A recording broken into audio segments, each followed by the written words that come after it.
everybody, welcome to episode 72 of the Joys of Games podcast.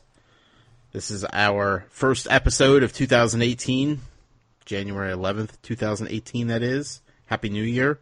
Hope you all had a wonderful holiday season.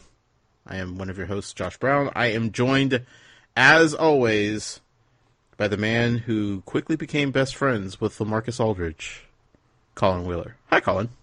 Hey, yeah, him and I have really good chemistry.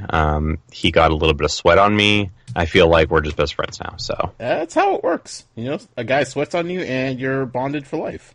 It's true. I made a whole Reddit post about this, so I encourage everyone to check it out. I'm hoping Aldridge will check it out and hopefully reply because he hasn't been receiving my emails. I even sent letters out and he hasn't replied to them yet, but you know what? I know he's a busy guy. I get it. So I'm still waiting. Sure. Still waiting to hear back. I'm sure he got him, but don't worry. You know, there's the off season. Right, yeah. He'll get to you in the off season. Colin, this is I don't want to mess around too much. We have a lot to cover this week. This is going to be our 2017 in year in review episode. We're going to look back at kind of like all the games that made us happy over this last year. There were a bunch.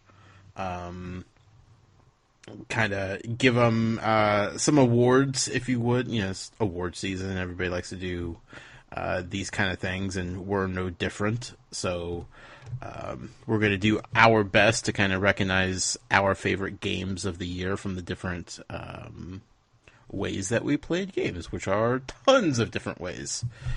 And then we'll look ahead to 2018 and kind of go from there. So, I mean, just to get right into it, without further ado, I say we kick it off with, surprisingly, the most difficult category just based on sheer number of possibilities to choose from, which going into 2018 or 17, I don't think either one of us would have predicted that it would have been this kind of year.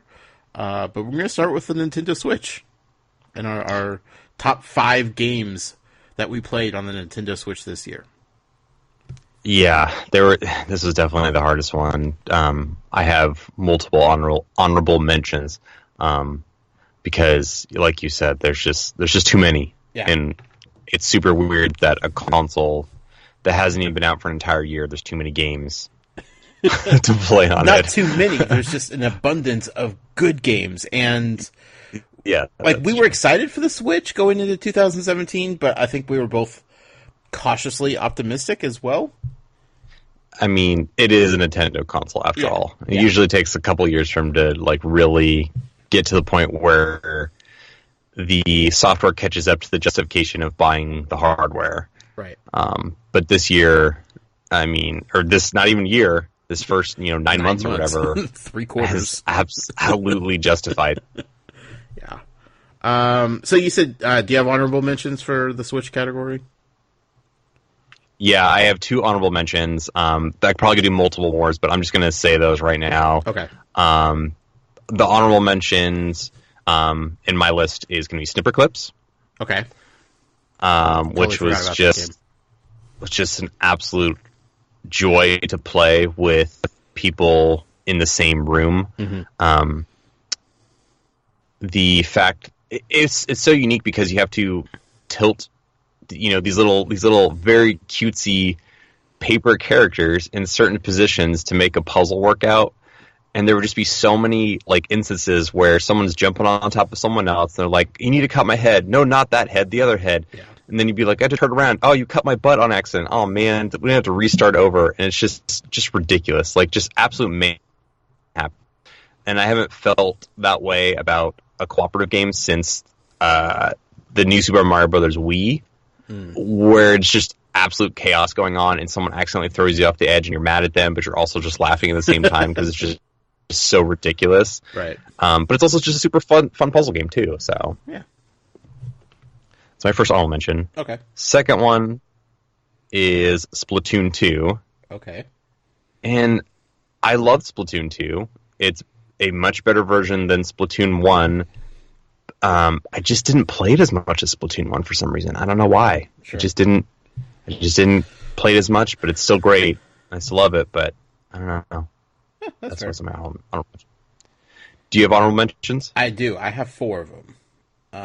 Okay. I have Sonic Mania on there.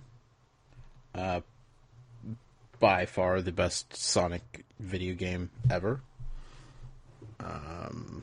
Really good. Yeah. Really good. I was trying to think forever. I'm like, Yeah. Yeah. Yep. Yeah. Maybe Lego Dimensions. You know, that was a solid Sonic game as well. That's also like it's got a caveat. Up until Sonic Mania, Lego Dimensions was the best Sonic video game ever. I really still like Sonic Adventures a lot. Puyo Puyo Tetris. Mm-hmm. A lot of fun with that. Yes. Stupid fun. SteamWorld Dig 2. I still need to play that. Call it. I really need to play that game. Get on it. You know. And then a game that I didn't expect to put 25 plus hours into, but kind of did. Golf Story. Oh, yeah. Yeah. It was close to making my top 5. Like, I struggled with it. I have a friend who bought a Switch to play Golf Story. Yeah. Which is a weird sentence to say out loud. It would have been until I played Golf Story and then I said, yeah, no, I get it. Yeah. Mm-hmm. It's a golf RPG. It works so well. And it's so beefy. Like, I didn't expect it to be as long of a game as it was. And that's just the story mode. Like, I didn't even get into, like, just straight up golfing. So, Golf Story, man. Incredible. Okay, let's do a top 5 of the list, huh? Okay. What do you got? Let's go alternating. Okay. Do we want to do 5 to 1? Yes, or 5 to 1. Yeah. 5 to 1. Yeah. Okay, for me, 5 is Puyo Puyo Tetris. Oh, okay. It did make it. Yeah. It did. Yeah, and the reason you'll see a lot of similarities in my lists, and most of them are because I played local like cooperative games or local like competition games, and the Switch has abundance of those types of games, and I just played so much of those with family and friends over this past year. So Puyo Puyo Tetris, I honestly was not expecting to love as much as I did or put nearly as much time into as I did. Mm-hmm. But I played the demo, and the demo just like instantly had me hooked. I'm like, oh man, I gotta pick this up, because the swapping between Tetris and Puyo Puyo is just works so well. Yeah. And the variety of different ways you can do that as well is awesome. And like you can customize it where if you have like a beginner that really only knows Tetris, they can play just Tetris, and then you can play Tetris and Puyo, and then another person could be like playing, you know, a different version of that that's like faster.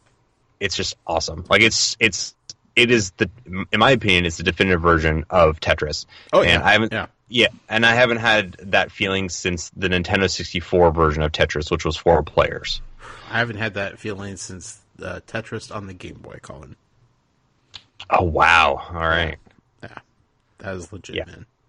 So, yeah. Puyo Puyo Tetris, man. Like, the story mode is super silly and the story's kind of dumb, but it's still fun to play through story mode in a Tetris game. Sure. So, that's the last thing I want to add. My number 5 is ARMS. Okay. I really liked it. I liked it more than I thought I would. I loved the characters. I loved the each individual like battle arena. I loved customizing the fighters with the different fists and how all that works. I wish the story mode was a little bit more than just a fight on the ladder until you get to the ends type of thing. I wish there was more there. I think they will significantly upgrade that by ARMS 2. But I really liked this. It was a lot of fun. It was a beautiful game. It was very well made.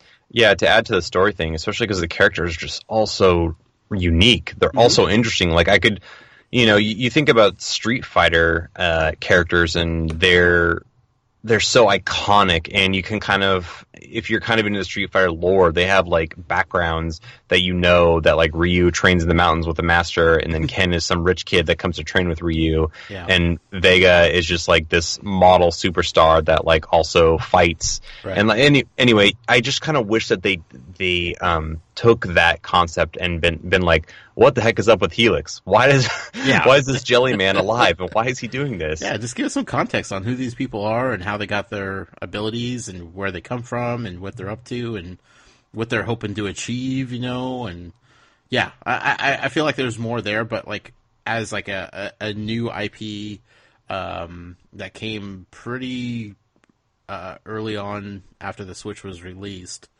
I think it worked well, and it did what they wanted it to do. So that was my number 5. It definitely had the best implementation of motion controls as well. Oh yeah, totally. Like I've tried playing that game with a controller. It's just not the same at all. Which is weird because it totally, it's a fighting game. You should absolutely do better with the Pro Controller. And nope, pull those Joy-Cons off and swing them around. Totally. What's your number 4? Number 4 is Sonic Mania. Oh, okay.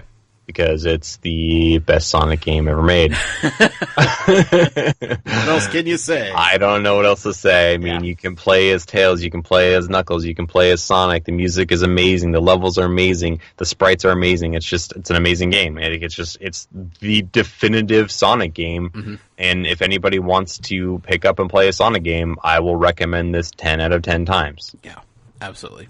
So, Sonic Mania. My number 4 is Splatoon 2. Mm-hmm. I really enjoy the first Splatoon. I think this one went... It followed the same blueprints from the first game, but it added the Salmon Run, which is brilliant. Like, I absolutely loved that. I didn't care that it was like only available at certain times, because I totally understand everybody would have been playing Salmon Run all the time if it was open 24/7, and that would have made it, for at least initially, difficult to match up in playing regular Splatoon. So I do give them a pass for that. Like, I totally see their thinking in it. Nintendo likes to kind of make sure everybody's on the same page when they play their games. So I love the new weapons. I love the new levels. I love the new story mode. The single player mode. Just everything about it was what Splatoon was, and then just like an upgraded, this is what it should be type of thing. So, yeah, that was my number 4. Yeah, it's a good one. Mm-hmm. Number 3 is Overcooked for Switch. And I think it has like a Ultimate Edition or Complete Edition or something like that, like colon. I didn't play it in I think it came out in 2016. Yes. I didn't play it on PS4 or Xbox or PC. So my first exposure is on Switch, and the game is just it's just chaos. It's just absolute chaos. It's kind of surprising you're still married, Colin. Right, yeah, and I'm still speaking to my brother and sister-in-law because the 4 of us played it primarily together. But the game it's kind of like Diner Dash, but on another level. And by another level, I mean like a chaotic level times like a million. Right. But the game is so charming. The characters are hilarious, and the unlocks for like the chefs are just the best. Like the raccoon that's in the wheelchair is just, I mean, how amazing is that? It's so awesome. You get grumpy cats and just like, yeah, it's hilarious. Really good. Yeah, Overcooked. I played a lot of Overcooked this year. Probably more than anyone should, but also maybe not enough. My number 3 is probably my most surprising game of 2017. If you had told me that this would make my list this high going into 2017, I would have laughed at your face and told you that I will probably never be playing video games again if this is true. Mario plus Rabbids Kingdom Battle. Yeah, I figured that was it. What a phenomenal game. Like, holy cow. This came out of nowhere. When everything got leaked about it, the entire internet just single-handedly destroyed this game. It had no chance at all. And then E3 happened, and then everybody said, wait a second. Maybe there's something there. And then the game came out, and it was everything it was promised to be, and so much more. The fact that Nintendo gave another company the rights to use Mario in a game is astonishing. It's a new Nintendo that we're dealing with. Like, this game, by all rights, should never have happened. There's no universe up until this game happened where this game actually comes out. And it did. And it didn't just come out, but it is good. And kind of made me a fan of strategy games.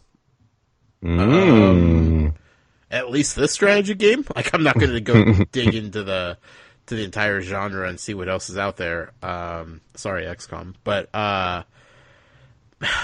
it's so good, man. And then, like, the Nintendo Direct that just happened today, and we're going to get Donkey Kong in the game. Don't even know what to What a weird thing. What a weird thing. Like, how is this our reality that we're living in? Rabid Peach taking selfies during the middle of a match. It's so weird. It's so weird. I need to play the game. I need to play it, and it's sold really well, so I imagine we will see a sequel in the next couple years. So that excites me, because some people said that it's kind of like long in the tooth in some areas. Or some people felt that way anyway. And if they can just expand on those ideas and make even more just silly things like that, oh man, what a weird thing. Honestly, the best part about it, and this is going to sound stupid, but the game gets significantly harder in the second half, right? As most real-time strategy games do. Yes. So it was challenging because I was not used to playing these type of games. You can, at any point, bump the difficulty down to easy and play the game as is. You're not penalized for it. You still beat the level as if you would have on any other difficulty, and nothing changes at all. Nothing changes. It's just like, oh, okay, you're struggling with this one here. Let's bump it down to easy. Done. Let's get this out of the way. Oh, do you want to go back into hard or medium or whatever? No, you want to stick on easy? That's cool. No biggie. Do you? You know? That's so nice. Good. Yeah. And it made me feel good. It allowed me to complete the game, see it all out, and like still feel like I did something worthwhile, you know? So, yeah. Number 3, man. My number 3 Nintendo Switch game. Still can't believe it. It's just so weird. I know. Number 2. Number 2, Super Mario Odyssey. Same. I mean, yeah. It's the best Mario since Mario 64. I don't know what else to say. Any other year, this is number 1 with a bullet. For sure. Yeah. For sure. Yeah, I mean, it's... If they pushed it out like 3 months, this would be 2018's Game of the Year. Yeah. It's so good. I don't know what else to say. It's so good. It's a masterclass of platforming. Like, it really is. And it's so unique and interesting. And it honestly reminds me of a full, fleshed out version of the idea from Majora's Mask, where you're transforming into all these different things and using the transformation into, or I guess Banjo-Kazooie would be a better example, because you would do more platforming Banjo-Kazooie, and it's just perfect. Like, the fact that you can use your hat and turn into a T-Rex, and then you can turn into a Gooba, and then you can turn into a frog, and then you can turn into this weird onion thing, and then you can turn into meat, just a piece of meat, and everything feels good, and everything looks good, and it's silly and fun and beautiful and colorful. It's just a perfect game. It just is. It's just absolutely perfect. Yeah. Yeah. After 999 moons, Colin, like, the only thing that's wrong with it is that there's not more. Well, there is one other thing that's wrong with it. My man Luigi, he's not in there. Yet. Yet. But he has balloons. He has balloons. He's coming with balloons. Just like Pennywise. Oh. Luigi is the Pennywise of the Mario Kingdom. I already tweeted this out, but for real, though, he needs to go back to his mansion. He will. He will. Yeah. This is just to remind people that he's still out and about doing things. I remembered. I honestly have thought about this several times already. Just restarting the game and playing it over again. Yeah, I mean, why not? I mean, I played 64 I don't know how many times, so I don't blame you. Yeah, I will say, though, that I rocked the Luigi suit in about 90% of that game. So as soon as I got it, I'm like, yep, in respect of the fallen bro, you got to do it. Yeah, man. He deserves respect. So I feel like it's probably safe to say that both of our number one Nintendo Switch games is the same game? That's right. Just Dance 2017. Actually, it's Just Dance 2018, Colin. They always release a year ahead of time, just like Cars. Not the movie, the actual things. Cars. Vehicles. Like right now, you could buy a Toyota Camry 2019. What? Are we in the future? In Cars, we are. Oh. Legend of Zelda Breath of the Wild. Yeah, man. What more can we say about it, Colin? I've been thinking about it a lot. Hours. Yeah. Yep, same here. Yeah. I've been thinking about it a lot in my ranking of Zelda games, and I have come to the conclusion, and it's kind of a cop-out, but I've come to the conclusion that it is equally as good as Majora's Mask, which has been my long-standing favorite Zelda game since as long as I can remember. The fact that a Zelda game came close to dethroning it is all you need to know. Right? Yeah. Yeah. It's going to change gaming. Like, it changed gaming the moment it came out. Like, everyone that's developing open world games, they probably looked at it and they're like, oh, crap. Let's go back to the drawing board and figure out. Nintendo. Because, I mean, they've tried to do, like, quasi, like, open world, like Skyward Sword was within the limitations of the Wii, but it was, like, the closest thing that they had to open world, or maybe even Twilight Princess. Yeah. But this is, like, true open world, like Skyrim. You can go, if you see there, you can go there, but you can literally go there. Like, you can climb any mountain and any tree and anything that you see. Every system and every mechanic and every little detail that they put into this game to make it all what it is incredible in its own right.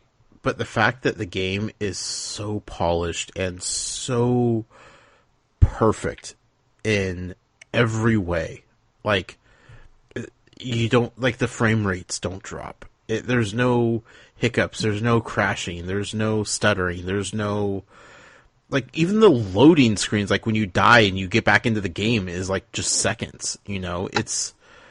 I don't know how Nintendo polishes a game as well as they do, but every game that they develop comes out just flawless, you know? Looks and feels and designs and so good, man. Yeah, it's still blowing me away just thinking about that game and how much time I spent playing that game. In fact, I bought a second Switch because my wife was playing it, and I was like, well, I have to play it too. Like, I can't share. Yeah. And I don't think my wife and I ever had gaming moments where we've literally played like an entire weekend of a game and like done nothing else, because there was a weekend when my son had a sleepover and he ended up spending the night at his friend's house like 2 nights in a row. Right. And we legitimately just played the game the entire time. I think the only time we took breaks was to go to the bathroom and to order takeout. Right. Like that was it. And we played just straight through the weekend. It was This game's incredible. Like, Yeah. just thinking about it now makes me actually want to restart it. So, And you haven't even played the new DLC yet? yeah, Like, that's Yeah. on the agenda for sure. it's incredible, man. Just absolutely incredible. There's been a few games that I've felt the way that I do about this one, and yeah, it's special, man. And to think, Nintendo, like it's hard for a console these days to have a quote unquote system seller game. Nintendo had 3 of them this year: Yeah. Zelda, Mario, and Golf Story. It sold at least one Switch, Colin. That's true. That qualifies it as a system seller. You are darn right. That's true. Just hats off to Nintendo for Yeah, man. a fantastic 9 months. Thank you so much, Nintendo, for fulfilling everything that we hoped and dreamed you could be. I'm So just that- praying to the Nintendo gods that we get a Breath of the Wild style sequel like Majora's Mask, where it's super weird and very 2019. strange. Yes, I'm calling 2019, and it's super weird, and it's like its own like small story, Same but engine.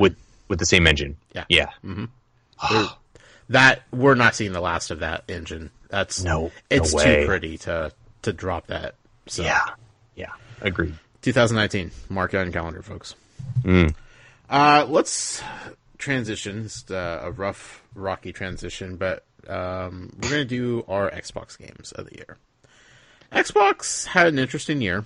They had a tough year. They had a tough year. If you liked, like if Xbox is your main console, there was a lot of really good third-party games to play on that thing. But for somebody like me who uses the Xbox as kind of just like an exclusive machine for just Xbox games, it was rough. Yeah. Not gonna lie, it was rough.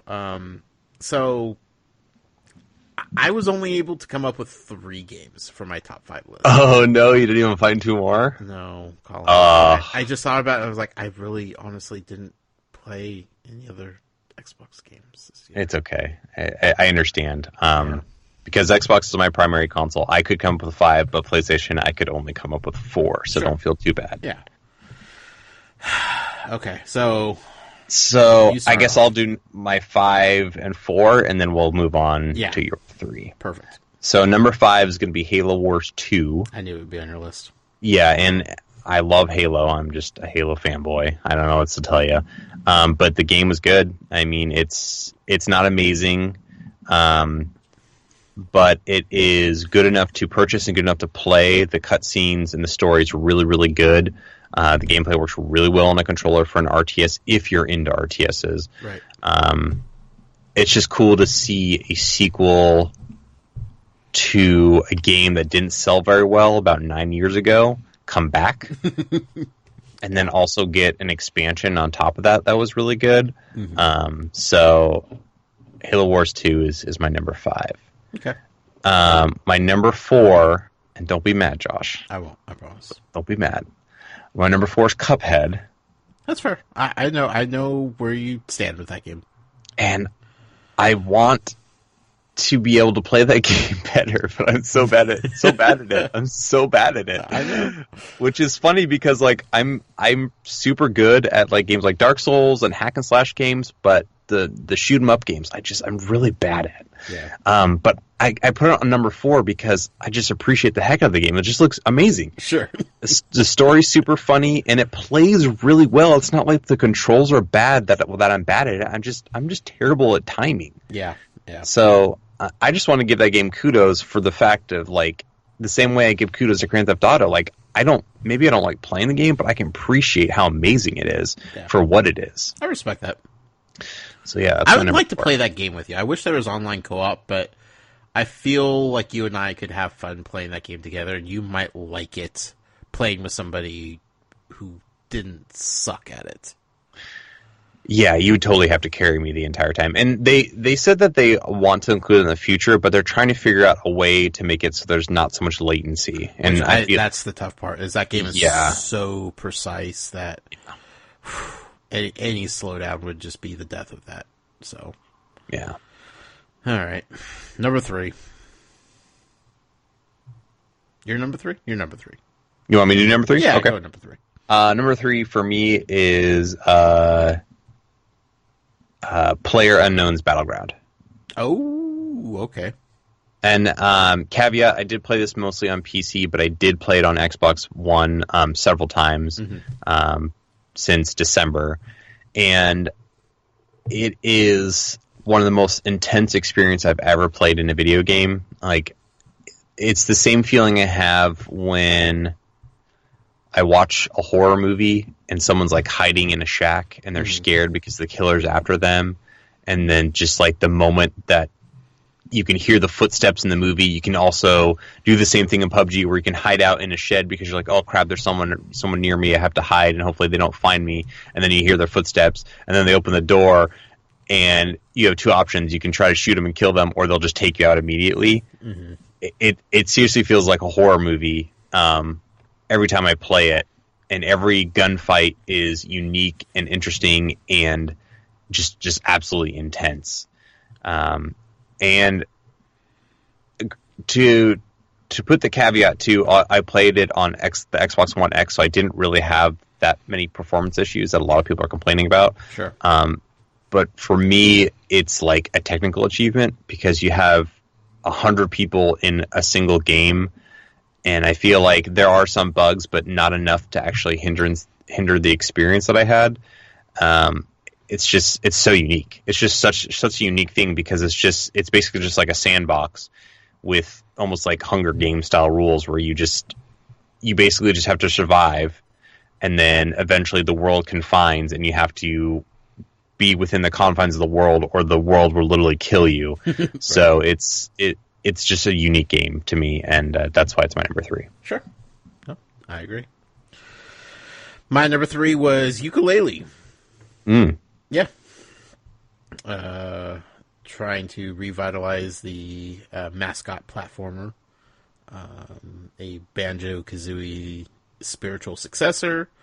It was pretty good. It was fun. It was not the best platformer I played this year. But I think I got out of it what I expected to get out of it, which I was never like the biggest Banjo-Kazooie fan to begin with. So I went in with tempered expectations, and I don't feel disappointed in it. I don't feel like it surprised me and shocked me in any way. But, like, yeah, it delivered on what it said it would deliver on, you know. I think a lot of people romanticized it before it came out because of their love for Banjo-Kazooie. Yeah. And I think that kind of hurt the game because it had lofty expectations to live up to that, let's be real, like, probably never were going to live up to no matter what they did to it. Sure. So, for someone that didn't expect the moon and back from it, I feel like it was a serviceable game. That's all I got. Yeah. Number 2, Colin. What's your number 2? Number 2 is Wolfenstein 2. Ooh. Now, Wolfenstein 2 has one of the best video game stories in a first-person shooter I've ever seen. Mm-hmm. It's just bonkers, just absolutely bonkers. And I don't want to spoil the major story beats because I just want people to go and play this game because it's just absurd. But it's the Machine Games guys, and they are mainly they consist of the old Chronicles of Riddick and the original Darkness game back on the Xbox and the Xbox 360, and they're just really good at making shooters. And they're really good at making shooters where every time you shoot and kill someone, it's like visceral and really satisfying and kind of disturbing at the same time because it just feels gross. It feels gross, yeah, in a way that like a Call of Duty or Halo never really feels that way. It feels wet. Yeah. That's a great description. That's perfect. That's absolutely perfect. Like, I don't know what else to put. Like, that's amazing description. But then they go in on this weird like Nazi sci-fi stuff, so you get cool like sci-fi guns to shoot on top of the more like realistic shotgun and assault rifle, and submachine gun stuff, and the movement feels great in it. It actually has it's similar to Doom last year, where it encourages you to constantly move around and not like take cover or just stand in one spot, which makes the game really exciting as well. But like I said before, man, the story is the main reason to play that game, and that's weird to say in a shooter, but that's the draw of it. Yeah. And I cannot wait for the third entry in this game series. So. Yep, I'm like 5 hours into it now, 4 or 5 hours. So I started it around New Year's, and I don't know where I could have put it on any of my lists tonight. So because I'm in the middle of it, like there's still some places that I haven't gone yet with that story that I'm looking forward to. It's just kind of I'm taking my time going through it. So that laser gun though. Oh, it's so satisfying. It's the beer, and then they just melt. Oh, and then, so go refill this real quick and recharge it. No, yeah. I'm just going to keep doing that. Yeah, really good. My number 2, Colin, Tacoma. Oh, yeah? Yeah. I almost forgot that game came out this year. It's a good little story game from Steve Gaynor and Fulbright, the makers of Gone Home. Definitely not as good as Gone Home, I will say that, but good in its own right. I liked the story, I enjoyed it. It's one of those games where it's kind of unfortunate that it came out this year, because it's just buried by so much other good stuff that it's one of those games that happened, and you either played it when it came out or you forgot about it, and I just feel like it needed a little bit of recognition at the end of the year, because it got lost in the shuffle, and it shouldn't have been. It was good enough to hold its own, but yeah, really good story. I mean, it's a story-based game. It's not like a whole lot of gameplay mechanics or anything like that. But yeah, it's good, man. It's good. I liked it. Nice. What's your number 1? Number 1, man. It is the only game that I played the most besides Zelda this year, and it is Destiny 2. Oh yeah, I forgot about that game. Yeah. As you know, I was addicted to Destiny 1. Mm-hmm. Destiny 2 got its claws into me like Destiny 1. But it had a much better story this time around. And it seemingly, at the beginning, seemed like it had a better end game, but I kind of walk that back. I don't think it has as good as end game as Destiny 1, just because Destiny 1 had 3 years of end game to implement. Mm-hmm. So for the first year of Destiny 2 is better than year 1 Destiny 2 on that merit. But like, it looks better, it plays better, and it actually has a story that I remember with the memorable characters. You're able to interact with the different faction characters, the hunter guy and the titan, and then the warlock lady. Like, you're able to actually have conversations with them, and you actually care about the characters more, versus in Destiny 1, still can't tell you what happened in that story. Not a clue. Not a clue. I know there's a moon wizard. Sure, yeah, I guess. Yeah, it improved on a lot of Destiny 1, and actually improved the shooting. The shooting feels better in Destiny 2 in a weird way, because it's like the same engine and stuff that they're using. But Bungie, man, they just know how to make shooting feel good. And I still continue to play that game even after the expansion that came out in December, and I will continue to play it probably throughout the year. So yeah, Destiny 2 is my number 1 Xbox game. Okay. My number 1 Xbox game. This should be no surprise to anybody that listens to the show, Colin. Cuphead. Cuphead, man. It's...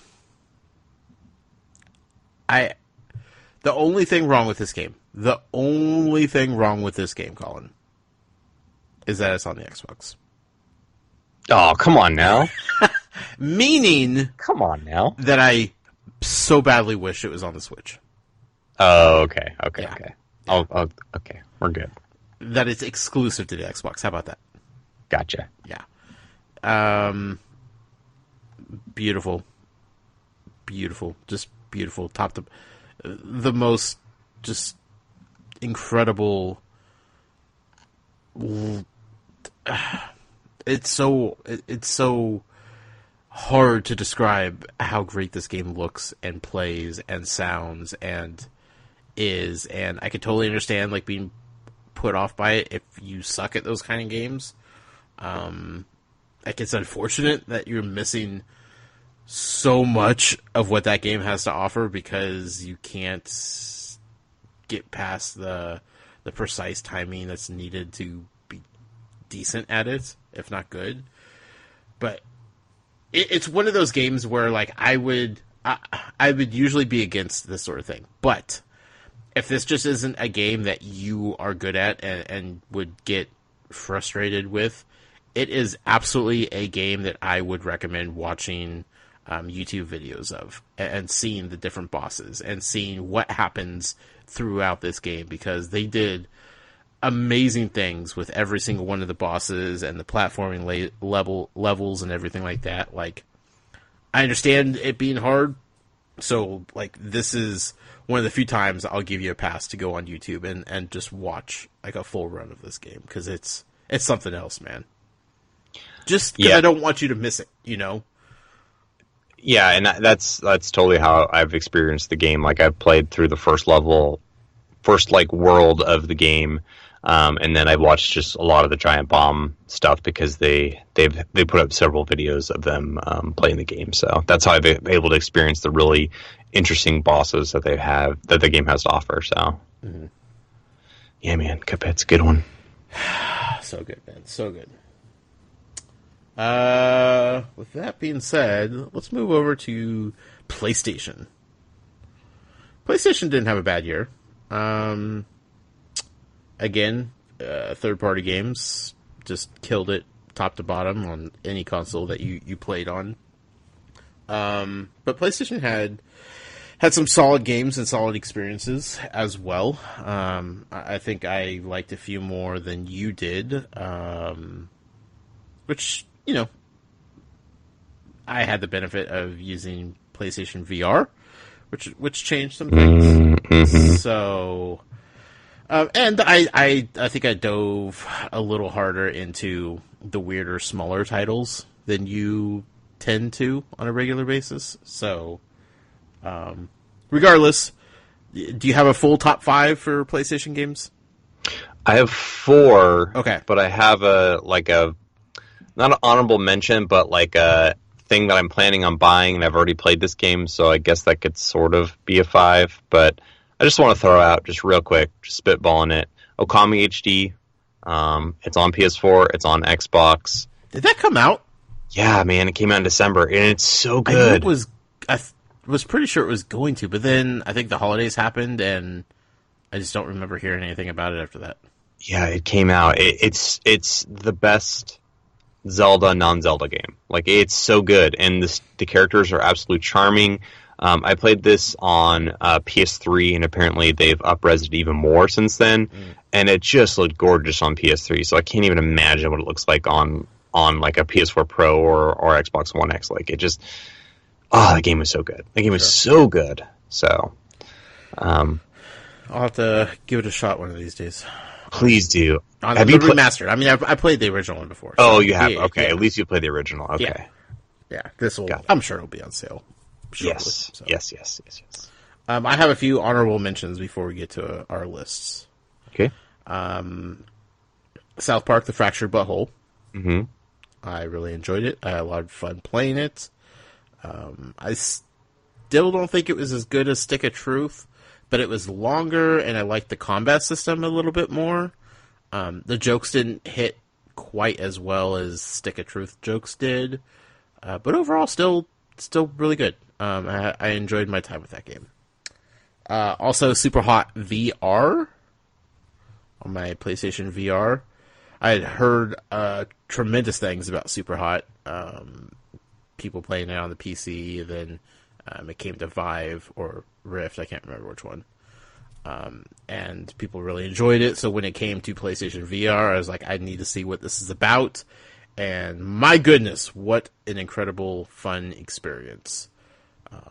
Really good. I really enjoyed it. And then my other honorable mention, Colin, Knack 2.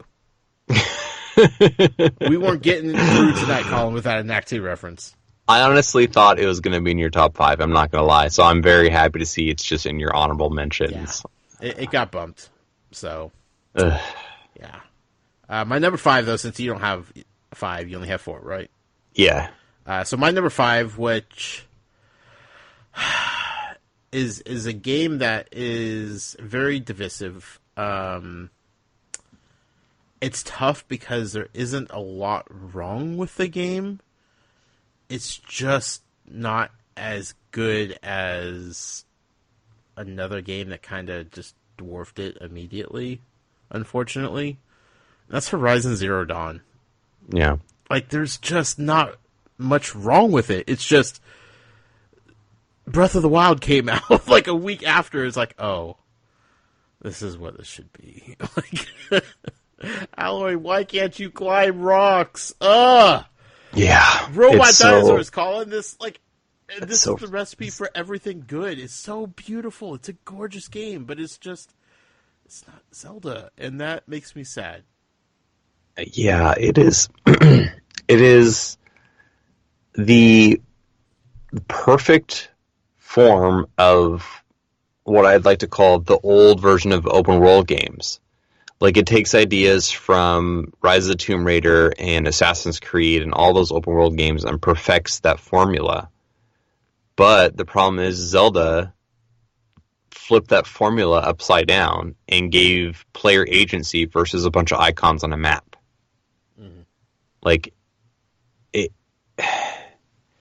it's a great game. It really is, and like you said, but Zelda just eclipsed it. Like, it just changed everything. And still going back to that old formula where, like, okay, there's a bunch of stuff on the map. All right, I got to collect skins. Okay, I got to kill these certain robots to unlock the weapon. Okay, I have to travel to this city, and then I have to do the side quest in the city, and then this person wants this fetch quest done, and like, it's all really polished and really well done, but it's just feels old in a weird way. It feels dated. Last year, it was man, phenomenal. It just it shows what it's lacking when you compare it to something else that's close to it. Yeah, which is a shame because it's still a great game. Yeah, so. Yep, and definitely everything PlayStation 4 owners should play. So what's your number 4, Colin? Number 4, Crash Bandicoot Insane Trilogy. Mm-hmm. Yeah. Crash is back, baby. Not only is it back, but it's just like, it's not just like a crappy like up-res. Like, they made this game look amazing. They made this game look modern, and they made it feel modern. Like, even though it's, it's still kind of like an Endless Runner style gameplay, but it's awesome. I was not expecting this much care and love put into this project, and it just turned out amazing. So, yeah, man, the only thing that disappoints me about the game is how much now I want a Spyro trilogy. Yeah. Yeah, man. It's, they did with this what Yooka-Laylee was trying to do, and that's bring back the mascot platformers. Yeah. Yeah. Yeah, really good. My number 4, Hellblade: Senua's Revenge. I still need to play that. Yeah. Incredible experience. One of the few games I would absolutely recommend playing with headphones if you can. It's startling. It's provocative in ways that you wouldn't imagine. It's kind of scary and creepy at some points. And just an incredible display of technical prowess by Ninja Theory. Like, they make solid games. And this game is way better than it has any right to be. Yeah, I really like Ninja Theory. They did the latest Devil May Cry game, and I still think it's the best combat-wise Devil May Cry game out there. So I should play this because they're a fantastic studio. So yeah, and I want to. So do it, Colin. Do it. I will eventually. What's your number 3 game? Number 3 is Horizon Zero Dawn. Okay. So we already kind of set our piece on that. So it's a good game. Just wrong year. Yeah. Wrong year. So. Yeah. My number 3, which almost made it number 2. Almost. But I had to go with what game I had more fun playing, which made it to number 2. But this one easily could have been What Remains of Edith Finch. Oh, yeah. Beautiful I forgot that one came out, too. Emotionally gripping. The big reveal at the end, or near the end, was fun for me because I knew what it was a reference to, which just blew my freaking mind. And then how the story wraps up is really elegant and well done. But just, it's gut-wrenching at times. It's hard to watch. It's hard to play. Like some of the actions you have to take is just like, I don't want to do this. I don't want to do this. But you have to. You have to do it. And it forces you to do it. But it's a really incredible display of storytelling and thinking outside the box in how to tell a story. So, it's my number 3. Number 2 for me, and this number 2 and number 1 were a toss-up, and number 2 for me is going to be Nier Automata. Okay. And I've talked about this game before. I don't even understand how this game works like so well. First and foremost, it has a really good story. The characters, for being androids or robots, are quite relatable, and you appreciate them more than I think you would in a normal like robot main protagonist game. Sure. But why I put it up here is the fact that it blends so many different genres of games, and it blends them like super well. I mean, it's kind of has like a quasi open world with Metroidvania mechanics. It has side scrolling shooting mechanics. It has top down shooting. It has hack and slash. It has like Galaga style like ship combat, as well as just crazy like God of War giant like boss type of mechanics, and it all works well. It never feels weird. You never feel disoriented. You never feel like you're not in control of what's going on, because I've seen games attempt it before where they change camera angles, like Resident Evil, for example. The original Resident Evil is just like, oh, I don't know, this is so weird playing this because the perspective keeps changing on it, but like it's so fluid and fast in Nier Automata that it's just an amazing game. I definitely recommend people checking out. It's a game that I have zero interest in playing, but I feel like I absolutely have to play it. You know? It's weird. Yeah. The opening sequence, I think, will hook you. Like, the first 10 minutes of the game will hook you.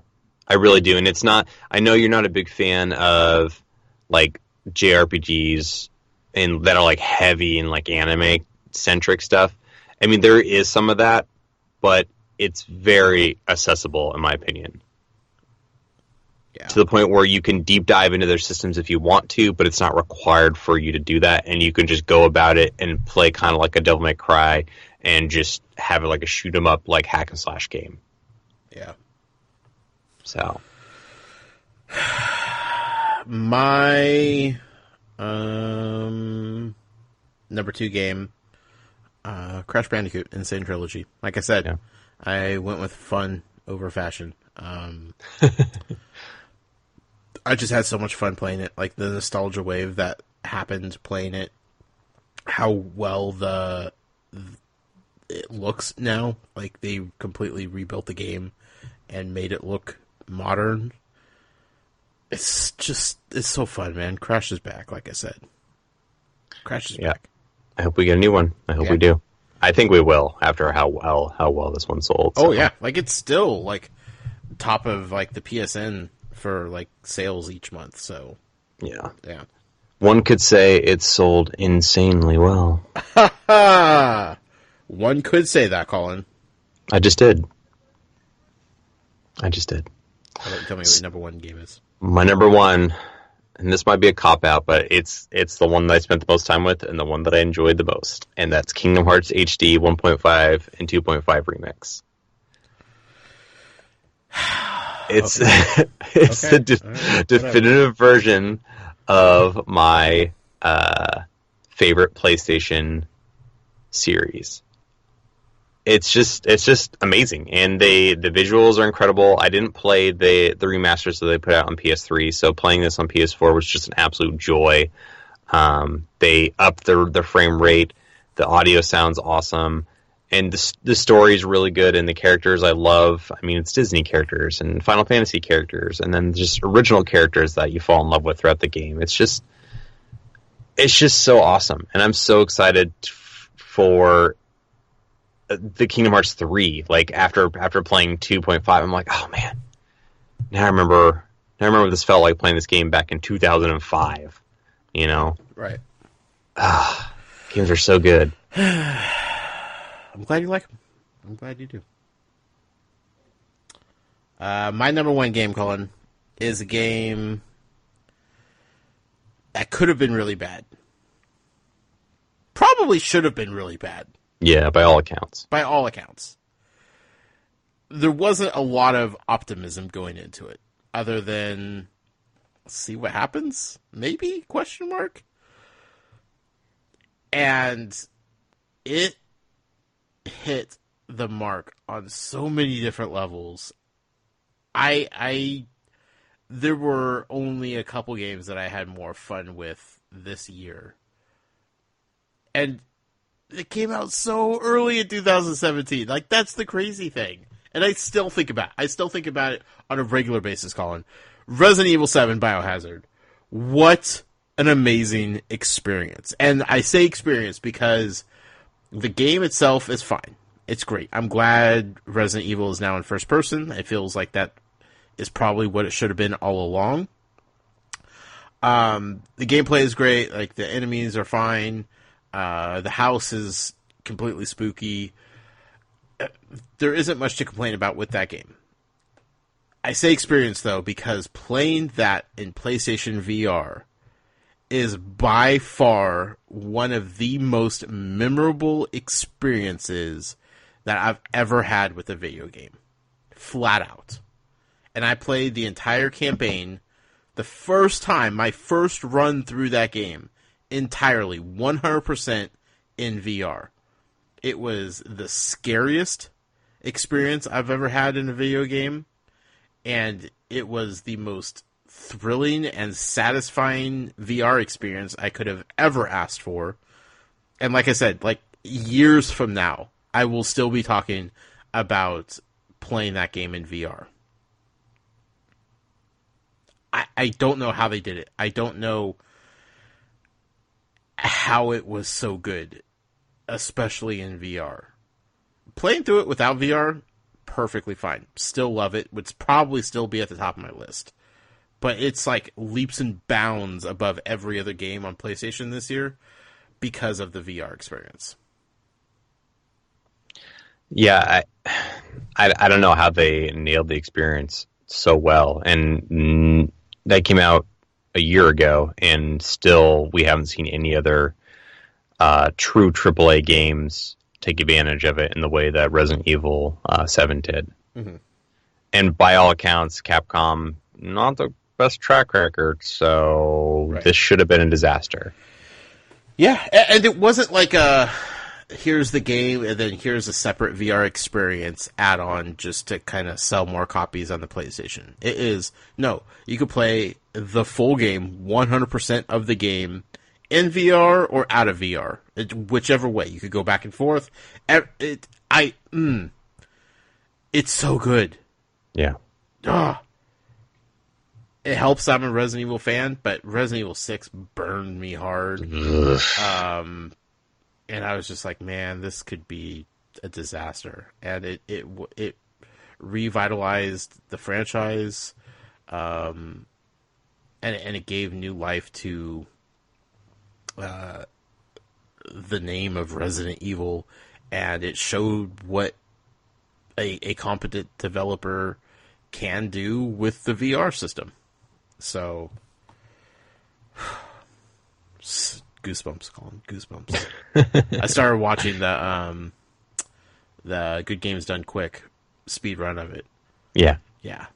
And I'm just like, oh man, we're talking about like shaving seconds off? Like, that kind of stuff like doesn't even go through my head, but it's, yeah. Oh, I can't wait to finish that. Like, I rarely watch playthroughs of stuff on YouTube. Like, I just don't have time to sit there and watch other people play games.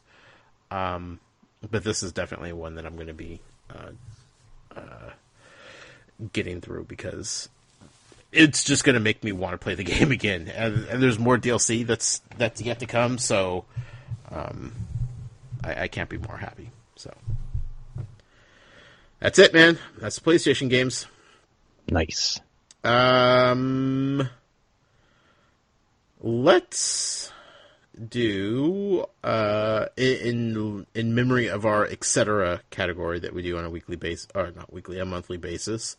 We're going to do our top 5 mobile and board games. Mm-hmm. We didn't really talk about it, but they definitely don't have to be games that came out this year, because I don't think either one of us are that up to date with like the newest releases of mobile and board games. So we're just going to be like the mobile board and card games that we played this year that we had the most fun with. Mm-hmm. Do you have 5? I do. Do you have an honorable mention? I do not. Okay, I have one honorable mention. Okay. It's a game that our family got for Christmas. We've only played it a couple times, but I definitely want to get into it more because I think it's a lot deeper and more fun than we've experienced. But it's called Bears versus Babies. Okay. Look it up. It's wacky in very weird and strange ways. But your goal is to make monsters based on cards that you pick, that you draw, and you are attempting to fight off baby armies. So armies, what? Armies of babies. Okay. There's monsters, there's bears, there's chainsaws, there's babies, there's lots of babies, there's so many babies. It's ridiculous, and the kids had a blast playing it, and like I said, I look forward to playing it a lot more and getting more into it, so that's my honorable mention. What's your top number 5, Colin? Number 5 is going to be a board game, and it's called Deception Murder in Hong Kong. Okay. And the premise of this game is you have one person who is... I can't remember what their role is actually called, but there's one person that has a role where they understand who the murderer is on the table. So, like, let's say you have 5 people at the table, right? Mm-hmm. One person is going to be the person that knows who the murderer is. One of the other 4 people is going to be the murderer. And then the other 3 people are going to be the forensic investigators. So basically, they're the ones that are trying to figure out who the murderer is. Okay. I think it's detective. I think the role is detective. The detective cannot say a single word, but instead they are given these clue lists. And the murderer chooses a murder weapon that's dealt out randomly, as well as something that was left behind at the scene of the crime that they also choose it randomly.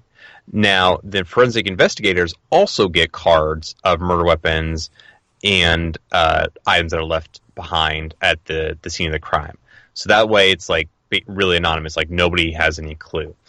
And the detective can only has a certain list that they pick at random. And the list might be like what time of day it was, what kind of wound it was the murder peaceful or was there a struggle or whatever. And they could put a clue like that there was a struggle, and then they could put a clue like there was a bruise on the neck. So people think, okay, this person was choked. So the people around the table that have the various like murder weapons, it could be different things. Like it could be like rope, it could be like metal wire, it could be just tons of different things. So it's like everybody that's pointing fingers at everybody, trying to figure out who the murderer is, and it's super fun, and it's a pretty quick game to pick up. But you just have to be, one, if you're the murderer, be really good at lying.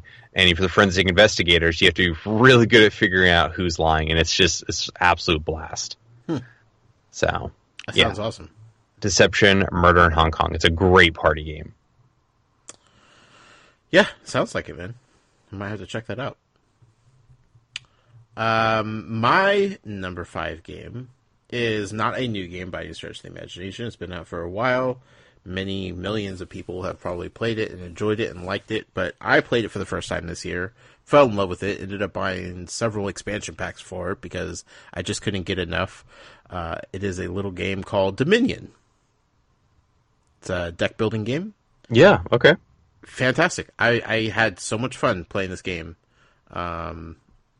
Many nights this year with the household, and it's I had never really gotten into deck building games before, so just learning how that kind of worked and all that was definitely a learning curve, but I enjoyed it. I enjoyed what I played, and like I said, I bought a whole bunch of different expansions for the game because I just wanted more. I'm like, I just want more ways to play this game. I need to play this game more and more. So, yeah, Dominion. Highly recommend checking it out. Yeah, I've seen that at the board game store several times, but I've never played it, so we should definitely get together and do that. Yeah. Oh, yeah, we'd have a blast, dude. My number 4 is going to be Fire Emblem Heroes. Oh, yeah. On mobile. Okay. This game hooked me for like a good month, man. Like I was playing it all the time, and I've never played a proper Fire Emblem game before. Sure. But I really liked the rock, paper, scissors aspect of it. My only like frame of reference of Fire Emblem characters is from Smash Brothers. Yep. So my goal in the game was to unlock Marth and unlock, Lucina and Robin and all that stuff. So like a good month, I unlocked all those characters finally, and then I just kind of fell off after because I kept unlocking characters like Billy Bob Joe 4. I'm like, I have no idea who this character is. Like, I have no no longer mean anything to me. Yeah, and I had already gone through like the main story and completed it. But it was really fun when I did play it, and I didn't feel pressured to spend any money. Like the option was always there. Like I could be like, here's, give us $1 and you can get more gems and stuff like that. But it was never in my face. So the simplicity of the game and the unlocking the characters it's super fun. Like it was just a fun little game to play. And every so often I'll pop back in, but then there's always like 50 new characters from the new Fire Emblem game. I'm like, oh, I don't know. I don't know who Tiki is. I don't know what this is. I'm out. But I had a lot of fun while it lasted. Good. My number 4 game is a game that came out just a few weeks ago, but I plowed through it pretty quickly. Had a lot of fun doing it. It's on the Switch also, and I don't know where else it is, but I played it on iOS. It's called Gorogoa. Yeah, I'm in the middle of that right now. Oh, okay. Yeah, I haven't played on a phone as well. Yeah, what do you think? You like it? I don't know what to make of it. I do like it, but it's trippy, huh? It's a really strange puzzle game. Like it's absolutely nothing like I've ever played before, and I don't know if it's supposed to be the game, but like I still cannot grasp on what the heck is going on. Sure. Yeah, it leads you in several different ways, and just the way that you interact with the puzzle, and then you get stuck, and then you slide a piece over, and you're like, oh wow, I didn't expect that to happen. You know, and zooming in and out, and just sliding tiles around to unlock certain things. It does things in a game that I have never really seen before. And that's really cool. And it's a very nice art style. It's very calm. It's soothing. There's no pressure. There's no rush. There's no timer. There's no impending death or anything like that. It's kind of go at your own pace type of thing. It's very Witness-like, you know, where you just kind of feel at ease, but your brain is hurting at the same time. Yeah. Yeah. So it's $4 or $5 on the iOS. Yeah, totally worth it. Yeah, absolutely. What a weird game, but so cool. Yep, I agree. It's a good one. Number 3, Colin. Number 3, Stranger Things for iPhone. Oh yeah, I totally forgot about that. Such a cool little game. Came out for free, just as like a tie-in, and it should have been terrible. It should have been a just hot garbage fire, but it is like a throwback to old 16-bit games. Super fun, super well done. Got me hyped to watch the show again. So if you haven't played it, there's a Stranger Things game, and it's on iOS and Android for free. Please play it. It's a nice time waster, from what I understand. Yeah, zone out and pretty quick. Do something and play that at the same time. So, totally. My number 3 game, Colin, is a little game. It's taking the world by storm. Everywhere you look, people are playing it. It's called HQ. Oh yeah, I totally forgot about that. Yeah, man. It's a trivia quiz show. It's live every day at noon and 6 p.m. Pacific time. It's a free game. You play it on your phone. You jump in, you answer trivia questions. There's 12 rounds. If you make it all the way through to the last and final question and get that correct, you get your share of the prize, which is anywhere from $2,000 to $18,000. Free money. It goes right to your PayPal account. No questions asked. I don't know how they legally get away with it, but they do. It's free to play. You don't have to pay a dime. There's not even an opportunity to give them any money. There's nothing. It's multiple choice answers. You get 3 choices for every question. You only have about 7 seconds to answer the question, and that's with him reading the question. But every question, you have like a 33% chance of getting it right. Like, you could guess your way all the way to the bank. And that's fantastic. The host, Scott Rogowski, is hilarious. They have guest hosts every once in a while when he can't make it. But it's a very simple, straightforward experience that everybody should be playing because it's free, and there's no reason why you shouldn't be collecting free money if you can. The questions are hard. They get hard. Also, don't go to the chat. Like, the chat room is just awful. There's a lot of awful things in the chat room, but you could swipe and close it and never see it. So do that immediately, and then just play the game and have fun. It takes 15 minutes to get through a game, and then it's done and over with, and then in 6 hours you can play it again. Free money. Free. No strings attached. No fine print. No nothing. Free game. HQ. Play it. Free, you say? Be a HQ, Colin. For free. What's your number 2 game? Number 2, Monument Valley 2. Hey, that's my number 2 game also. Yeah. It's like a surprise announcement at Apple's, what is it, iPhone 8 reveal? An X reveal? Extravaganza. Yeah, their big reveal. And it was just kind of like smashed in the middle of those announcements, and It is perfect. Like, I mean, it is what I wanted the sequel Monument Valley to be. You play as the first character's daughter, and you navigate through the puzzles. Similar to the first game, it's still beautiful. The music is still amazing. I mean, fundamentally, it's pretty much the same type of game, but that's honestly what I want in a sequel for that type of game. So, yeah, it's great. Yeah, I mean, I don't know what else to say. That's why it's my number two as well. Yeah. It's beautiful and fun and thought provoking, and just it's a shining example of what a mobile game could and should be.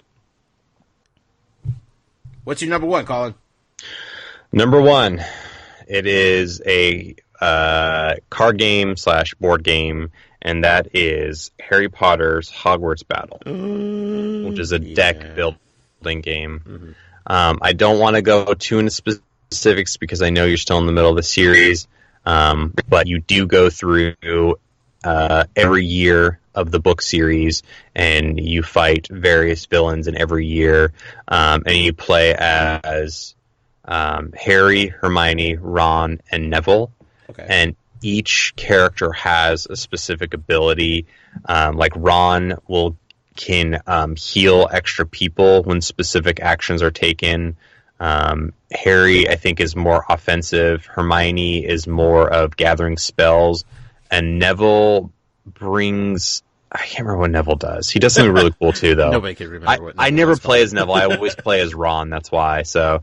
but I've never played a board game so much as that one. We played for 7 hours straight one day. That's incredible.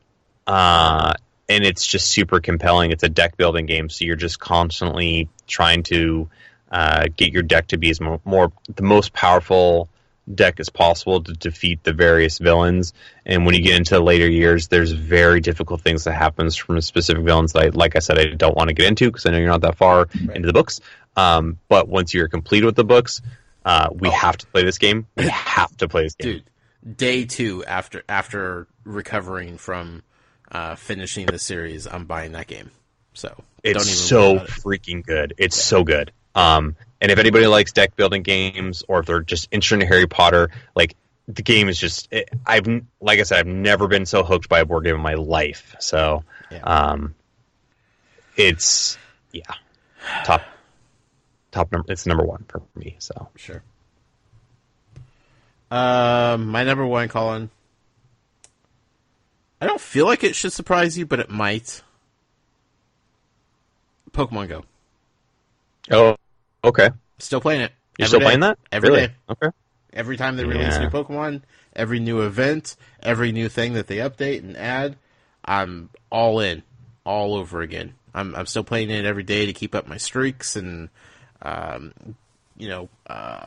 pick up XP where I can and keep leveling up and keep catching new Pokemon. And I continue to have more fun with that game than I could have ever imagined having with a phone game before. So it's just I still can't fully wrap my head around it, but it's still a thing, and I throw money into it every once in a while just because I feel like it's earning it. Yeah, totally. Any game that drains my battery as much as that game does deserves some recognition. So, Pokemon Go, man, it's still going strong. And depending on what they do, the only thing that might make me stop playing Pokemon Go as much as I do might be that Harry Potter game that they're developing. That's coming out in the fall. So pumped for that. So pumped. Depending on what that does, like that might be the only thing to rip me away from the Pokemon world. We'll see. Well, that's our mobile board and card game category, folks. That is going to bring us into kind of a sad category. Sad as in we should have been better, but we weren't. Games that we wanted to play, but just didn't this year. Do you have a full list of that, Colin?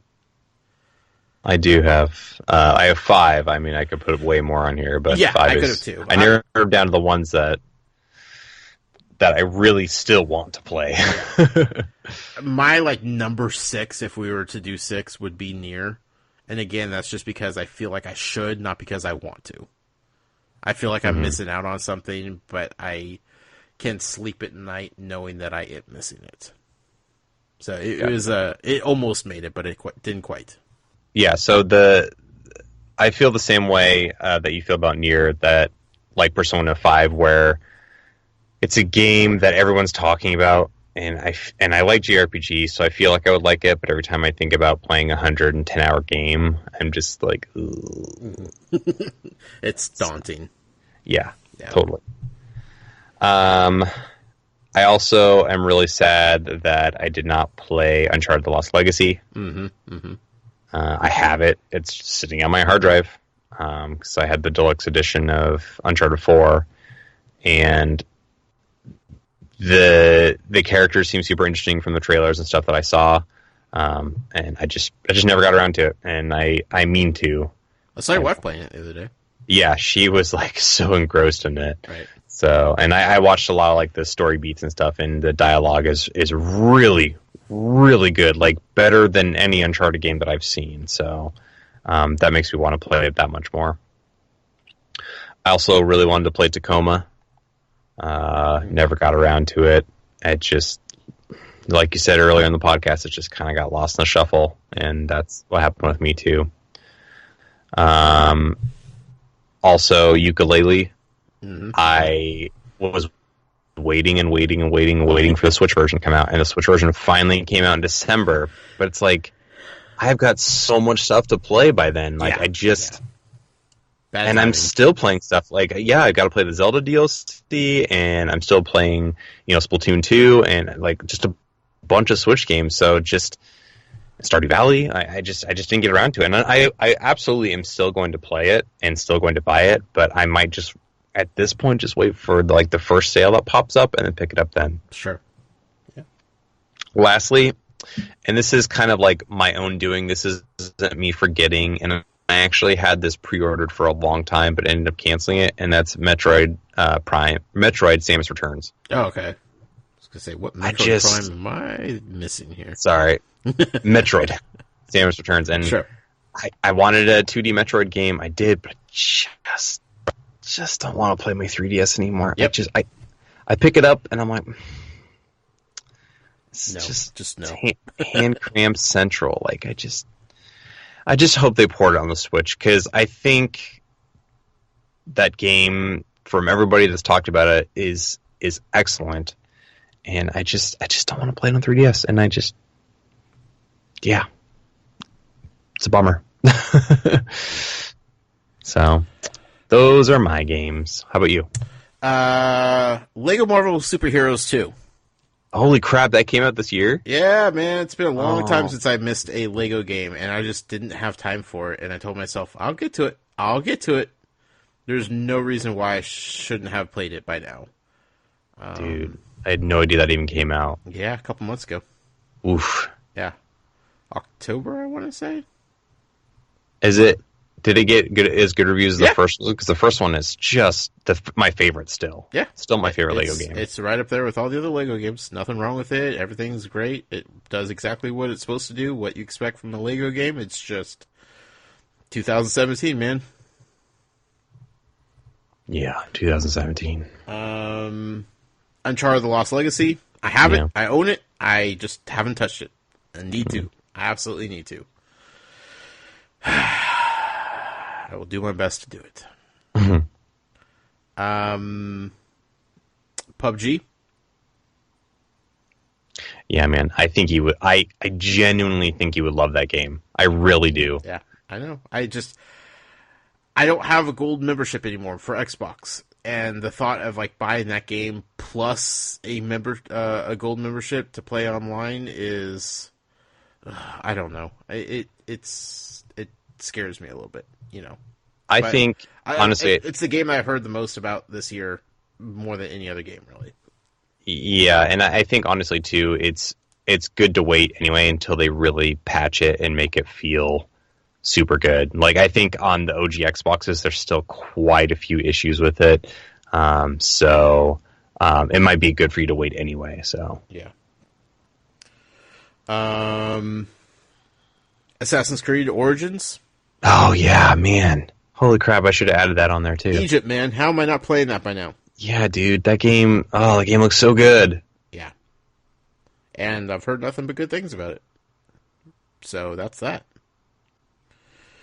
And number one is a game that I passed off early on in the year, and it just keeps coming back up, and I have been thinking a lot about it the last several weeks, and I think I just need to pull the trigger and make it happen.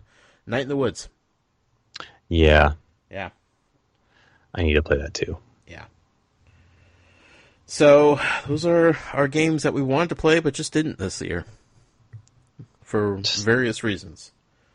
This year is just so crazy. It's just so crazy. Honestly, I don't think 2018 is going to be much better. When it comes to like having a chance to play everything. Yeah, dude. Narrowing down the other list. Like, yeah, we'll get to that. Yeah. So with that being said, Colin, this is where the fun happens. This is where the magic happens. We are going to compile our individual lists for Games of the Year 2017. There were so many that could have made this top 10 for both of us. Yeah. It was tough narrowing it down to just 10. I feel pretty good about my list. I don't know about you, but I think collectively we will have like a unanimous Game of the Year between the two of us. But, most people could probably guess most of our lists, but let's see what happens, shall we? And we don't have to. I'm guessing all of these games we've probably already talked about tonight, so we don't have to spend too much time talking about them. So why don't you go ahead and start with your number 10, and then we'll just go back and forth here. I got a weird wild card because it's a PC game that I played quite a bit of at the very, very tail end of the year, and that is Ghost Recon Wildlands. Oh, okay. Yeah, I haven't played a Ghost Recon, or I guess a Tom Clancy Ubisoft game in forever. And it was like super good sales, so I picked it up on PC. And I think this game has literally the worst dialogue I've ever heard in any game ever, like in the history of any games. And the story is equally as stupid, but the gameplay is so dang fun in that game, to the point where it's almost broken, because you can, if you're playing with AI, you can upgrade your AI to basically do everything for you. Like you just sit there and just tell them to do everything. But the shooting feels super good, and the running around this giant jungle map feels really good. They give you tons of different vehicles that you can go into. You can go in helicopters, you can go in, dirt bikes, motorcycles, cars, like any vehicle that you can see. There's even like a dump truck that you can drive around if you want to. Like it really is just like a sandbox with a really horrible story, but like the gameplay is so good that it made my top 10 of the year. Wow. It's amazing cooperative experience too. Like it's so much harder when you have actual person versus AI. So like it's fun in both single player and cooperative. So I honestly did not expect that to happen. Weird, right? My number 10, Pokemon Go. Okay. I feel weird putting it on the list, but at the same time, like I said, I just keep playing it. So there it is. It was our number 1 last year. So yeah. Go ahead. Number 9, Colin. Number 9 is going to be Nier. Okay. Yep. It, like I said before, it's great. It's super interesting. So my number 9 is Splatoon 2. Mm-hmm. That's it. That's all I got. Number 8 for me is PUBG. Okay. My 8 is Hellblade: Senua's Revenge. Which is surprising. Like, I didn't know anything about that game until it came out. Like, there was no hype, no talk about it beforehand. It just kind of showed up. And here it is. Yeah, I need to add that to my games that I wanted to play but didn't. Yeah. We're on 6? Seven. Yeah. 7 for me is going to be Overcooked. Okay. My 7 is Mario and Rabbids. Yeah, that's a good one. Number 6 is going to be Puyo Puyo Tetris. Mm-hmm. My 6 is What Remains of Edith Finch. Number 5, Wolfenstein 2. I can't wait to finish that game. Yeah, man. Yeah. It goes places. Yeah. I've heard. My number 5 is Crash Bandicoot Insane Trilogy. Yeah, that's a good one. Yeah. Number 4 is the Harry Potter Hogwarts Battle card game. Oh, wow. Okay. Yeah. And it was a very tough, like, where to put that because I was like, maybe it's number 3. But yeah. Wow. I need to play that ASAP. A few more months, Colin. A few more months. Yep. My number 4 game was Resident Evil 7 Biohazard. And that's just because the other 3 games above it were pretty much perfect in my eyes. Wow, I thought for sure that would be higher, but wow, okay. I just couldn't justify putting it above any of the other 3. Okay. Like, I looked at it and I was like, it feels like it should be in my top 3, but I can't make the case for it to be that. Gotcha. Yeah. Okay. I totally forgot what your number 3 choice is going to be, but I know what it is now.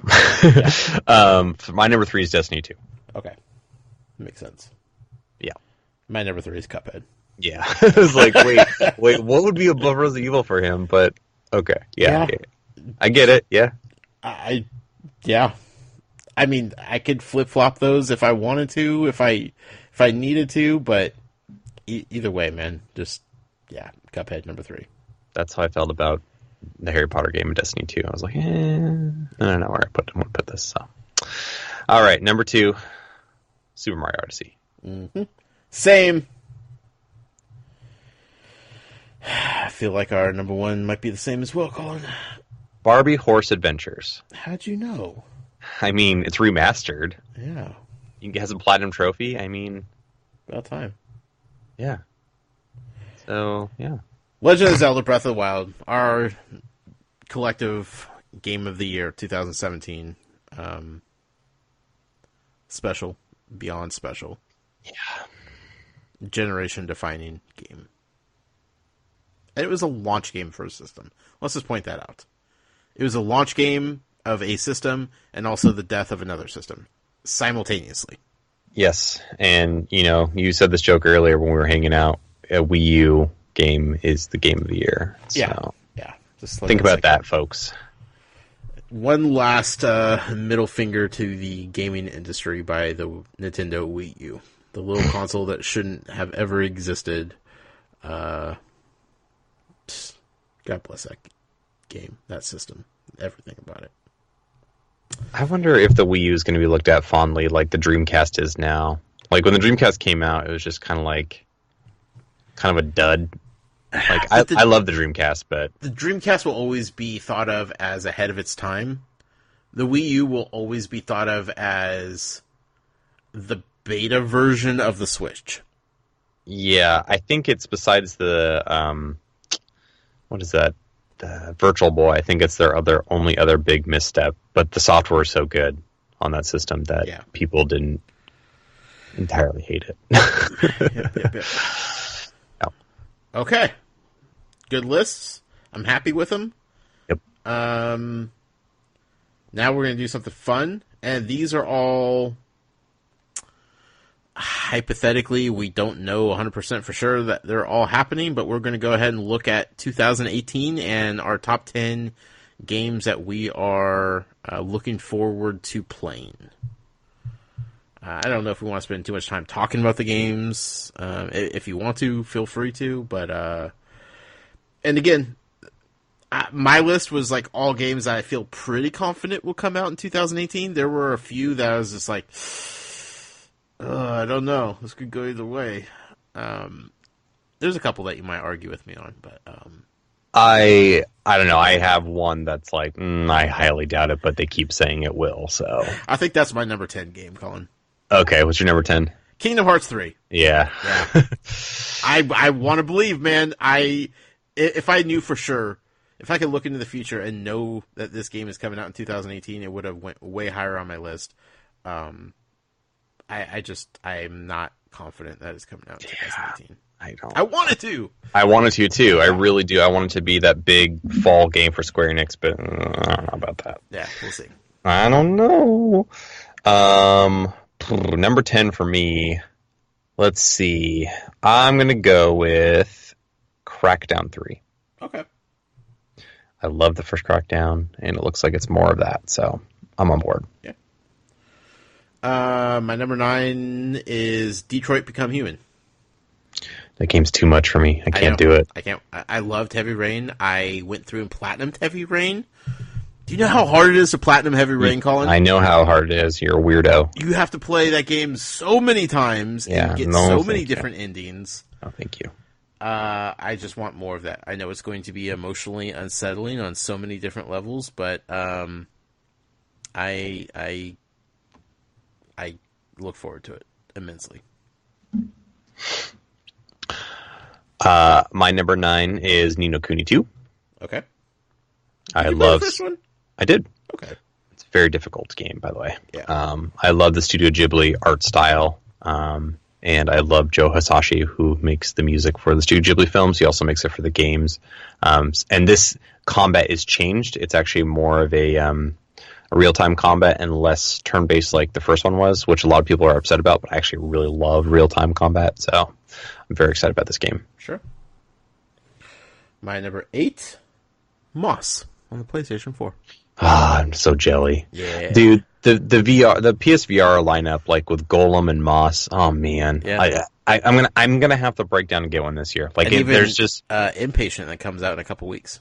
Yeah, there's just too much good stuff, and I still want to play Super Hot VR, like in Resident Evil. Like I still am waiting to play that game in VR. So, yeah. Let's see. My number 8 is... I don't have these in order, so I'm trying to think about... That's fine.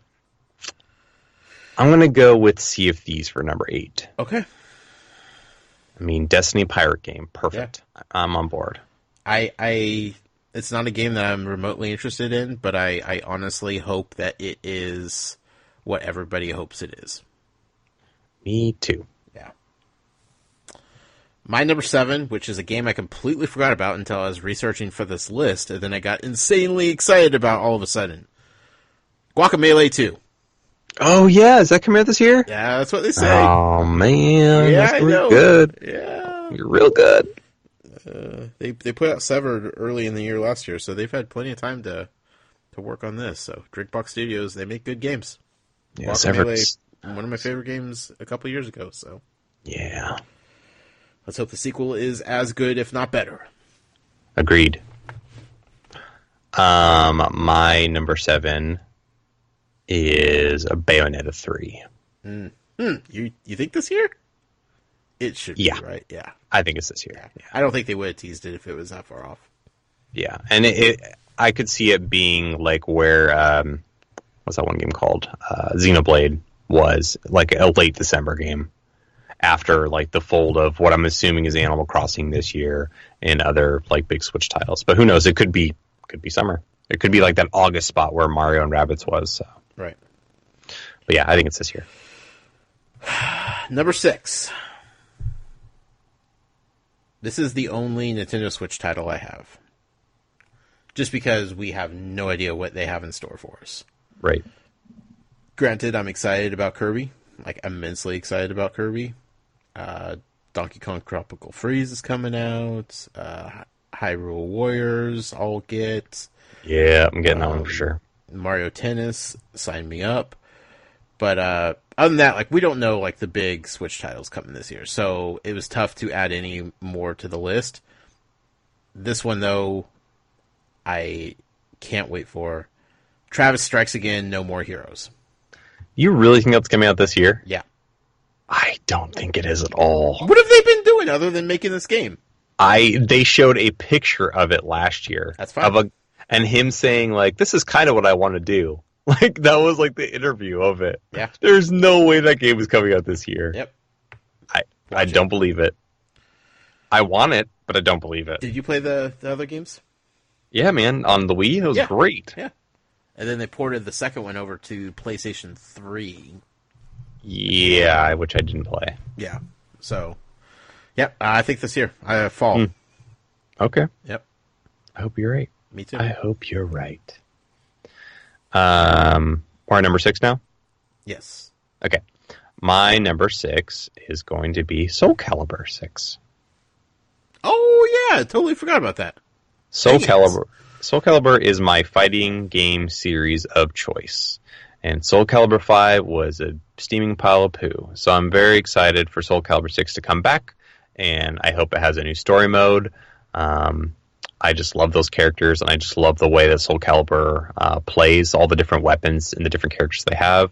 I'm so happy the series is back. Yeah, definitely. That's honorable mention for me now. Number 5, Colin. Number 5, Mega Man 11. Woo, boy. Oh, crap, I forgot that game's coming out, too. Yeah. Oh, my gosh.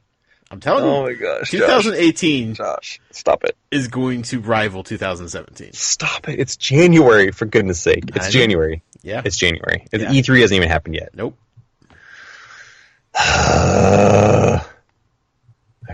Okay. Trying to be cool. Here. Focus, Colin. All right. Number 5. Another fighting game, Dragon Ball Fighter Z. Mm-hmm. Which comes out in like 2 weeks. Yep, can't wait. I know nothing about Dragon Ball Z, but I'm going to play this game. Holy crap. It looks so good. Looks so good. I don't even know, like, I haven't played a Dragon Ball Z game since the PS2. And that was Dragon Ball Z Budokai 3. And since then, there have been okay Dragon Ball Z games, from my understanding. But this one seems to be just right up my alley. Like, old school, like, Street Fighter style game, but it actually looks like it's pulled straight out of the TV show. Looks so good. Yeah. So good. We'll see. We'll see what I think as a non-Dragon Ball Z fan. But, yeah, I like fighting games. And I like pretty-looking fighting games, and that's what it is. It's pretty. Mm-hmm. My number 4, and this is probably debatable by you, but I think it's coming out. I think this will be a summer game. Days Gone, PS4. I think that'll come out this year. Oh, okay, good. Yeah, I've heard a lot of people say that they're not sure about that. I'm just like, they've shown enough to where it's definitely a very functional game at this point. So yeah, and I they've think it's been coming quiet for a while, which means that they're probably just putting polish on it and making sure everything functions as it should be, which I appreciate. So yeah, I'm excited for insane amounts of zombies in the Pacific Northwest. Yeah, man. Yeah. It looks super good, so Yep. I'm excited about that one too. All right. Now we're getting to the tough territory. All right, number 4, I'm going to do Far Cry 5. Okay. Yep. Yep. It looks super good, and I love Far Cry games, so. Yeah. Did you like the first 2 Far Cry games, or did you get on board with 3? 1, I really liked. 2, I fell off super fast. Yeah. 3, I actually did not play, but I played 4, and okay. 4 was apparently very similar to 3. So. Yes. Yeah. I jumped on board with the Far Cry series with 3, so Gotcha. I've been in ever since. That and Blood Dragon, and then 4, and then Primal. Primal, yeah. Yeah, Blood Dragon was super good. I did play that. Yeah. My number 3, and I think this is going to be the big fall release, Spider-Man. Yeah. Yep. Yeah. I think they're going to separate it from the Infinity War movie, just because, from what we understand, it doesn't have any affiliation with the actual MCU that's going on, so I think they want to kind of separate those, and I think it would be a big fall game that would sell consoles going into the holiday season. Also, there is a new Spider-Man movie coming out next winter as well. So, the animated one. Oh, okay. I was like, well, hold on, wait a second. The animated one looks so good. You're talking too. about Venom? Because that's not a Spider-Man movie. Dude, that animated movie looks so good. Yeah. That trailer, oh. Right. So my number 3 is going to be Red Dead Redemption 2. Colin, I wanted to put it on my list. There's a 50-50 chance I'll pick it up and play it. Really? I didn't play the first one. Oh, that's right. You didn't like the first one. I didn't play it. Right. I never touched it. Never touched it. Gosh.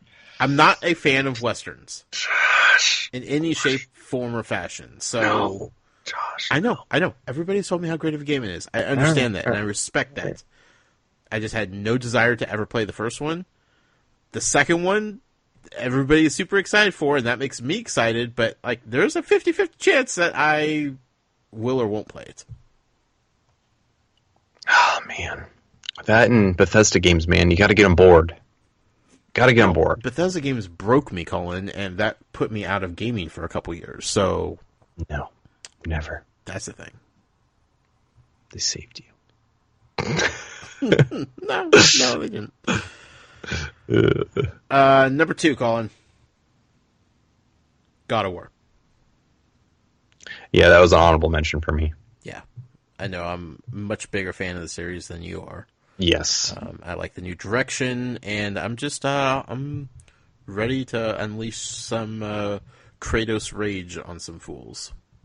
I just hope they make Kratos not a husk of a character, and it seems like they are genuinely making a cool character. So, and even I don't even care, man. It looks pretty and it looks fun. Yeah, and I honestly will probably still buy this game. So, number 2 for me is going to be Spider-Man. Okay. So I'm I'm like calculating in my head how much I need to save up for a PS4 Pro before that game comes out. Like as soon as they announce a release date, I'm like, okay, I got to get a PS4 Pro by then because I want to play that game in the best possible way. Yeah. So. I agree. My number 1 game that I'm most looking forward to, thankfully, of games that we know of. Let's put it that way. Mm-hmm. A lot could change in the next few months. But this game is coming out in a couple of months, and I am so ready. Far Cry 5. Mm-hmm. Let's blow up Montana, Colin. Yes, please. It's about time. It's a beautiful state, but man, there are some backwards people out there. Yes. My number 1 is Kingdom Hearts 3. Yeah, I know. Yeah. I wanted to put Halo 6 on here, but they recently just said that there's probably not going to be Halo 6 this year, which makes me super sad. Oh, okay. But you know what? They need to take however long they need to get that right. I agree. Yeah. I agree. Whatever pressure they're feeling to put that out. Just make it better than 5. That's all I ask. Ask EA with Mass Effect Andromeda pushing out a game that probably shouldn't be pushed out. So take your time. Make the right Halo game. Yeah, Kingdom Hearts 3, man. I know that's your number 1 game. It will be all-consuming for you if it does happen this year. So I'm hoping for the best for you, man. I really want you to have that game soon. Me too. Yeah. Well, Colin, that's it, man. That's all the lists I have. This was fun. This was fun. I still can't believe how many amazing games there were last year, and looking at the list that's coming this year, yeah, and that's just of the games we know about, right? Yeah, just remember that. Like, think of how many games made our lists for 2017 that we hadn't even heard of or knew about or thought would be coming out in 2017 at the beginning of the year. Yeah. Like, that's just mind-blowing when it comes down to that. So 2018, everybody said 2017 was one of the best years in gaming ever. I think that trend's going to continue year after year going forward. Like, it's a phenomenal time in the video game world, and you know, there's so many options of things to play and enjoy and experience. And what else could we ask for at that point? The more joy, the better, right, Colin? Indeed. That's what we strive for here. Yeah, thank you for doing this with me, and thank you for having an awesome 2017 with me. Looking forward to 2018. You and I have talked about making some changes to the show, changing up maybe the format a little bit, adding some things, taking away some things. We are we'll constantly be working on this and tinkering with it until we make it the best show that we possibly can. So stick with us, and I promise it will be worth your while. That's all I got, Colin. Where can people find you at?